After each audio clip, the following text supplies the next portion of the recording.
In practically any coroner's office, a death that results from playing Russian roulette would automatically be certified as suicide. Open and shut. This case was no exception.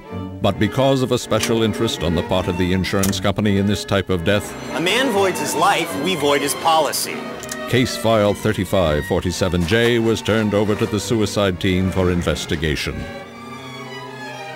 Okay, 17 across, 5 letters, and infidelity.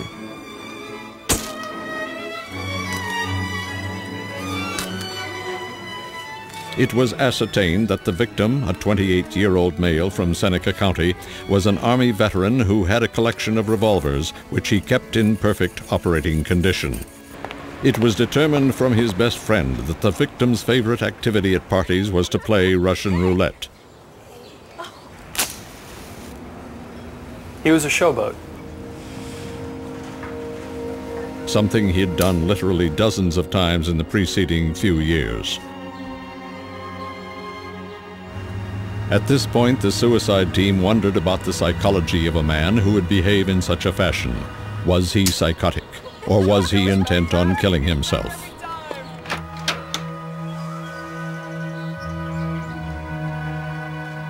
Interviews with the widow clarified the situation. She had threatened to leave the victim if he continued to tempt fate with his potentially deadly cocktail performances. The victim had told her that there was no possibility of hurting himself, as he always glanced at the gun to check that the bullet was in a non-lethal position before he pulled the trigger. If the bullet was one notch to the left of the barrel, he would spin the cylinder again. It's a trick.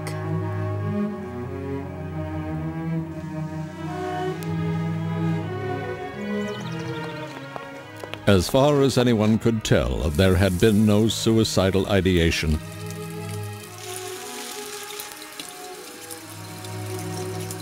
No evidence of depression, psychosis, nor morbid content of thought.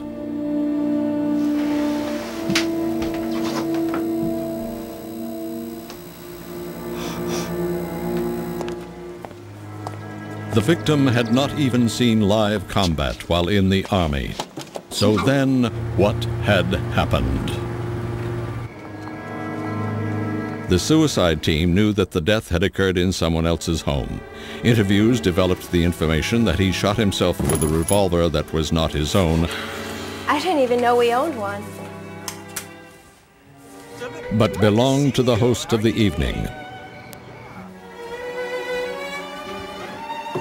What seemed most important to the fact that whereas the victim's collection consisted entirely of Smith & Wesson revolvers, he had killed himself with a Colt revolver.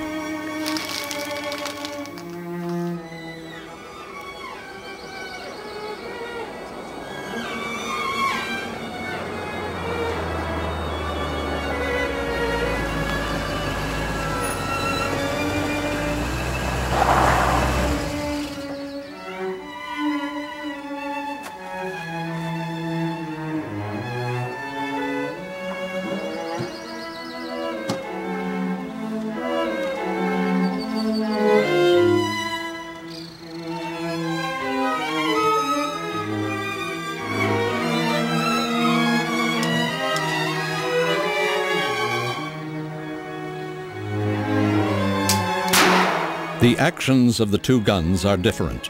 That is, the cylinder of the Smith & Wesson revolved clockwise, the Colt counterclockwise. It was believed that the victim, checking and seeing the bullet one space to the right of the barrel, thought that he could not possibly kill himself. Whereas in reality, pulling the trigger put the bullet in the lethal position and he died immediately. In the absence of any evidence of suicidal effect, Shame leaving behind a wife like that. And with the additional information about the two types of revolvers, the suicide team recommended that this death be considered as accidental. A what? A classic case of Soviet roulette. That is, Russian roulette, in which one cheats. And infidelity. Cheat.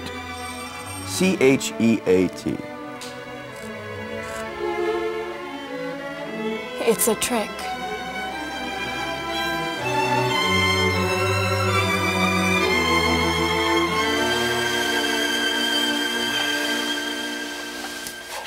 I didn't even know we owned one.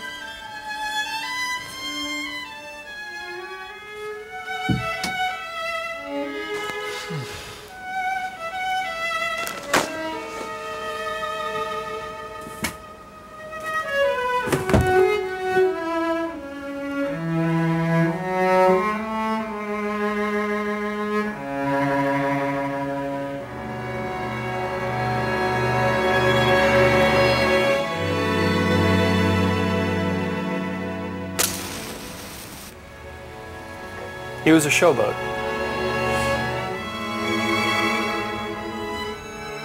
It's a trick.